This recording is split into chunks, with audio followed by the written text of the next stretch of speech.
So guys, welcome to another episode of the Personal PR Show. And today we're here with Portia, the producer, and I'm so happy to have her here because Portia is the only reason why we're still doing the show once a month during our summer break because we're not having any guests. But Portia, because you are our resident guest, then of course we still do the show once a month. And then by the way, guys, we'll start again. We'll resume the podcast, like the show, in September, I think, after the summer holidays. Portia, welcome. Thank you so much for making time at 6 a.m. for you in Cleveland, Ohio. Jessica, first and foremost, as always, gratitude to you, my friend, my sister. I appreciate, first and foremost, again, you invited me on to be your resident guest. And of course, like summer break, right? We're all traveling, we're living life to the fullest, right? And just going about our days with ease, peace, and joy. So I truly appreciate it. I hope that you're doing the same thing during this summer break for you. Oh, thank you so much. Exactly. Yes. So it was good to call you today because I know that you have been traveling quite a bit. So so that's good, guys. We can always make sure that we have our Portia at least once a month. Yeah, that we try to catch her when she's not, zip lining over the Niagara Falls, which she did last week. Oh my goodness, Jessica. That's funny you bring that up because yes, my trip to Canada was just pure amazing. Thebomb.com, much needed. I mean, Jessica, I don't remember the last time I took a vacation. Like the last two trips that I was on in Florida and in Washington, D.C. were work related. So I got some play in between there, but this trip was strictly just fun, nothing but fun. So I didn't take any work with me, which was hard to do. You notice that, like, when you're so passionate about what you do, you want to take your book bag, you want to take your laptop. Oh, I got to take this notebook. Oh, I got to do this. I literally left all of my work at home. I didn't take a single laptop with me, no notebook for work. The only notebook I took was my gratitude notebook to write in there every day. And then I have my notebook that I take little notes. I call it my commonplace journal. So I have my commonplace journal actually on my iPhone. And for those of you who don't know what a commonplace journal is, if you've never heard of one, a commonplace journal allows you to, in a sense, compile all the notes and things that you take throughout the day. So like, let's say if you read an email that has an eye-catching phrase, you put it in the commonplace journal. Then if you maybe see a billboard that's advertising something for your business, you put it into your commonplace journal. So that way you have a chance to come back to it when you get ready. So in a sense, it's like taking little notes and snippets. And it's so helpful because some days, like Jessica, I think we kind of touched on it before we started the conversation, where I see like different butterflies or dragonflies and different little signs, and I put them in my commonplace journal. So when I'm talking to my friends and I'm telling them like, oh my God, you guys, on this day, this happened. So speaking of that, this happened when I went to Canada. Oh my God. So I love these conversations first and foremost, Jessica, because I can talk about grief all day. And those of you who follow Grief with Portia, I've been really focusing on finding that hidden gift within grief. Well, one thing I really want to talk about today is the benefits of travel for your grief journey. Because I think a lot of times, Jessica, when we're so bombarded and weighed down with grief, it's so heavy to the point that we can't really see our way out. It's kind of like you're drowning in your own emotions. But when you're traveling, it eases your grief in so many different ways. So when I went to Canada, this trip was planned a year ago. I'll be very honest, like I was a little like hesitant about it for a minute because I'm like, oh my God, it's the same month of my mom's transition. So how is this going to work? How am I going to feel? Well, last week, I had a dream and my mom came to see me. Now, I've only seen my mom, I want to say maybe 3 times since her transition, in a dream or in a meditation. And one of the things that my mom said to me in my dream was, Portia, I'm okay. I want you to live your life, let go of resentment, let go of expectations, and just do Portia.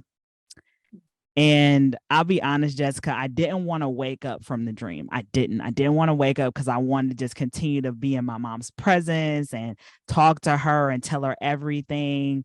But just hearing her voice and being comforted in her aura gave me enough. So when I woke up Monday morning from the dream, I was like, whoa. And I looked it up because I look up this type of stuff sometimes too on Google. Like when I have a dream where I see a different type of butterfly that I've never seen, I'm like, okay, what's the spiritual meaning of a red admiral butterfly? Or what's the spiritual meaning of a swallowtail butterfly, or spiritual meaning of angel number 444? So I looked up what the spiritual meaning of seeing a deceased loved one was. And what it said from Google was, depending on your emotions when you wake up from the dream, determines the meaning. And for me, I didn't wake up sad. I did not wake up sad at all. I was very content.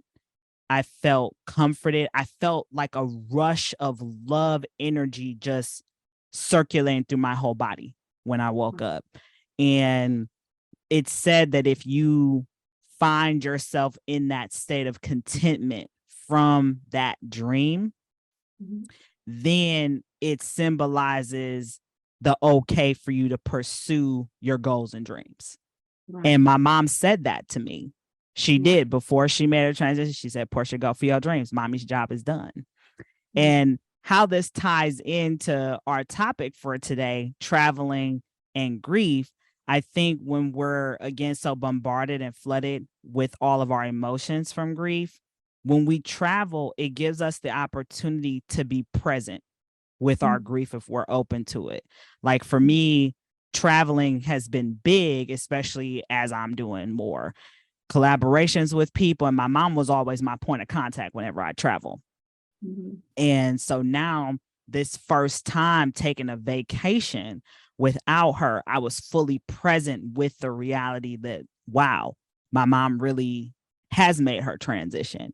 And it gave me the opportunity to be open to connect with her and her to connect with me. Because let's be realistic, Jessica, when we're in grief, our mind has so many different emotions. What we've still got to work. If we have kids, we have to take care of our kids. If we've got fur kids running around, we got to take care of them. We're so connected to all of these distractions and disconnected from what our body is trying to tell us. So travel gives us the opportunity to, in a sense, disconnect from all the things we're connected to and reconnect to us. And I think traveling is so enriching for people who are going through grief. Even if you just take a day trip, like I love road trips, y'all. So we actually drove to Canada. We did not fly there. We drove. It took about 4 hours from where we are in Cleveland. And obviously we visited Niagara Falls. We visited Niagara on the Lake. We visited Toronto, and just the trip in its entirety was amazing. It was me and 5 of my other friends. So we did like Airbnbs. We brought food. It was just an amazing trip. And I took risks. That's another thing that I wanted to touch on. Like I did things that I never thought I would do because of me being so grief stricken, right? I felt like I couldn't live life to the fullest because my mom's not here, my main squeeze. So how am I going to really enjoy these different experiences, right? And I think what's the saying, like life is about, it's not about how many breaths you take, but how many moments take your breath away. And that's how this Canada trip was for me. I ziplined over the falls. And let me be honest, at first I thought I was going to pee my pants. But you know what? At the end of the day, that was my makeup 30th birthday gift to me, because my 30th birthday, I had COVID. So when we first took off, Jessica, I literally hollered. Like I've never screamed that loud. And then once you get like towards the midpoint going down the hill, it speeds up. So I literally was like, happy 30th birthday to me. And I'm sure all the people below could hear us screaming our heads off.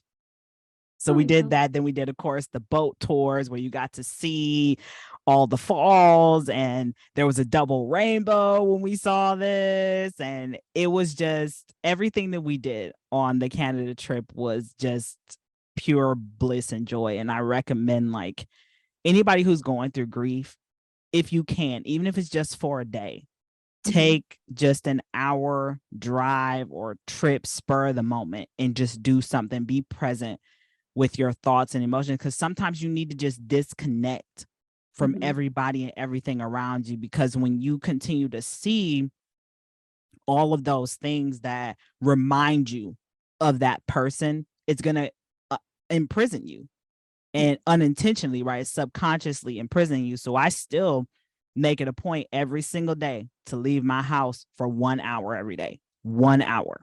And I recommend that to anybody who's going through grief. Yeah. Take 1 hour a day and do an activity that you've never done, even if it's outside of your house, whether it's taking a drive, whether it's going to have lunch with a friend, going to the park and sitting. 1 hour, and it will truly, truly change your life. I'm Portia, the producer, y'all. Thank you so much. Oh, same. Like whatever the topic is, Portia just comes and delivers, right? As I always say, she just comes and she's a certainty on the Personal PR Show and in my life as well. Oh my God. Okay, Portia, let's talk about grief more in general for a second, if you will. Sure. Because we have explored the topic of grief a few times here on the Personal PR Show, on your monthly, let's say, interview. Interview is not even an interview because you just come and deliver, right? I don't even have to interview you. So what has your journey been, and what is the future holding for you? Because let's put it this way. So I know people that are going through grief. So either they just repress it, or if they embrace it, then they kind of overcome it. You can't overcome it like 100%, I think, but then they kind of overcome it, or they can alchemize it or whatever, right? And then they move on with their life. What I've observed in you is different. Like, you have alchemized it, of course. You've written a book about it, like you're constantly telling us how to process your grief, to alchemize it, and so on.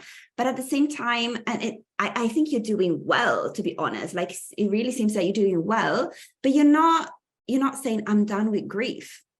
No, actually you are kind of intensifying your relationship with grief, right? When it comes not only on a personal level, but on a professional level as well. Because may I share that you are doing a certification all about grief now? Should we talk about it briefly? Right? Shall we? Okay. What is it? So to answer your first question, Jessica, about how I don't put an endpoint to my grief, you're 100% correct. Because when we think about processes have an endpoint, right? 2 + 2 = 4. Grief is not like that. Grief is very much a journey. I'm going to say it again. Grief is a journey, because we go through so many different bouts of grief in our lifetime, right? When we graduate from high school, and we're no longer going to be sitting with our friends in the cafeteria every day at 12 o'clock, right? Then when we go off to college, when we graduate from college and we're no longer sitting in the same classroom with our classmates, staying up until 2 a.m. trying to get homework done, right? Then when we embark on our, what I call our big boy or big girl job, we're no longer with the same people who we went to college with. We're in a different arena. So I like to consider grief really as a journey, because it changes. It's like the wave current, and it depends on what it is. I think we put so much heavy emphasis or negative connotation on grief, especially when it deals with death or transition of somebody physically. But I'm a firm believer that grief is love without direction. And so whether we lose a job, whether we lose a friend, whether we lose a pet, whether we lose our identity from somebody making a transition, or from when our quote unquote career comes to an end, we have to learn to redirect that love back to us. Like, little weird digression really quick. I was having this conversation with my soul mom the other day, and I said, God works in mysterious ways for me. Whenever I travel, he always puts a mom in my peripheral in some way, shape, or form. So whenever I've taken a plane somewhere, I always end up sitting next to a mom of some sort, and we just connect, we talk. So what I'm getting at is that the love energy that I still have for my mom, that vibration continues to come back to me. And I think when it comes to grief, we have to learn to redirect that love energy. So grief, in a nutshell, for me, Jessica, it's a continuous journey. And I do still grieve. Like, I've talked about it on Grew with Portia a lot, where I actually had the opportunity to interview a death doula, which All right, guys, spoiler alert, Portia will be becoming a certified death doula in the next couple months. So this is the first that you're hearing it. I have not shared it publicly, but I am today. And I think just being a part of, or just doing this, right? You know, I had to, for me, when I made the decision to embrace my grief, I think we need to understand death before we understand life. And I'm going to say again, I think we need to understand death before we can truly understand life, because we in our society are so afraid of death, but what for? When death is a part of our journey, it's in our written, quote unquote, human contract. So why are we so afraid to, in a sense, understand it? And not, you know, you get where I'm going. Like, I lost my train of thought, but why are we so afraid to evade you know, death, conversations around it, when it's part of our journey? And maybe death isn't what we think it is, right? I think, you know, this is where, like, our responsibility as humans, as people, we need to take time to embrace the unknown and reduce the taboo and the stigma around grief, around death, and that whole thing. Yeah. Because if we take the time to do it, it will ease the anxiety. It will ease the notion of, oh my God, like, I don't want to have out of sight, out of mind. But I'm a firm believer, what is hidden needs to be revealed at some point. What's unhealed needs to be revealed. So I'm doing this, you know, Jessica, I think really this is part of my calling. You know, I think that all the grief that I've been through, from losing both my parents in 9 months of each other, you know, losing different friendships, losing my identity, right? Like, who would have thought that I would start doing videography again? I stopped doing it after my television career. I felt like I lost that part of me, but it took an opportunity that I manifested into my life.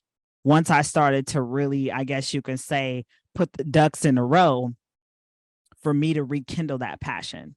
Like, I'll share this. I had the opportunity to edit a funeral video for someone who I know. And I'll be honest, Jessica, when I was working on that video, I was crying. And I went to the funeral. I went and I knew them and everything like that. But I was crying putting the video together.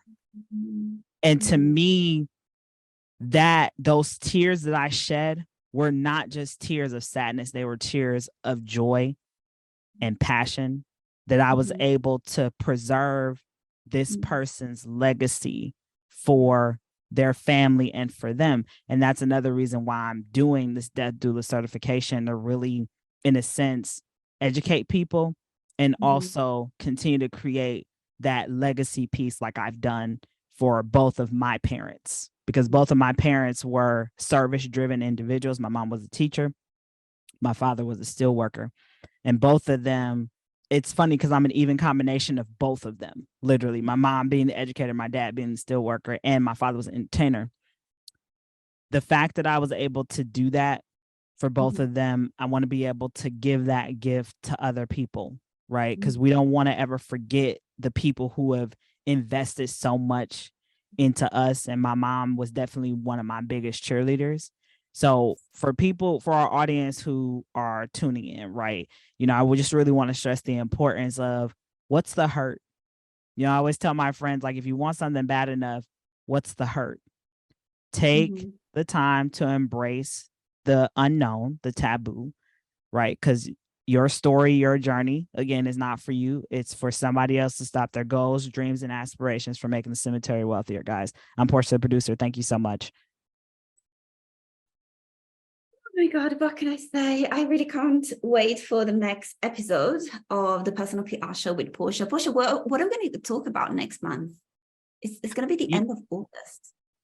August is my favorite month, Jessica. And August 30th, I believe, is National Grief Awareness Day. Okay, let me check what day it is, because I probably believe August 30th is a Wednesday, but yeah, National Grief Awareness Day is in August. And, you know, we'll figure it out. But, Yeah. I could talk about grief all day. I definitely can. And, I've been talking a lot about grief on Grew with Portia and helping people find the hidden gift within their grief. We, again, focus so much, on the loss in our Mhm. grief journey instead of focusing or repivoting our focus to what has been gained through it. Right. Like Mhm. for me, my mom making her transition really quick, I was her full-time caregiver. So I wasn't really able to do things that I am now. I have the flexibility to travel. I have the flexibility to meet up with online friends, actually have a social life versus when my mom was still here, I had to rush back home, make sure her oxygen was okay, make sure her humidifier was filled up, make sure she had meals, make sure that her medicine was filled, her prescriptions, her appointments. So you see, I've just listed off several things that prevented me from truly Yeah. living life to the fullest. And now, like, even though I miss my mom to pieces, like nothing will ever change that. But because of her transition, it truly was for my transformation. And I think for our audience, let that sink in for a minute. When something is lost, something else has been gained. That's the duality in life. You're not going to just lose something and it's not going to be replaced. When Yeah. something is lost, there's always something that will be gained too. Absolutely, absolutely. So we see the advantages for you, and then we see the advantage for your mom as well, because she stopped suffering, because she was suffering a lot, right? Mhm. Exactly, yeah. So I love that. When something is lost, then something else is gained. Yes. Oh my God, Portia, the alchemizer, not only the producer, but also the alchemizer. I love that word.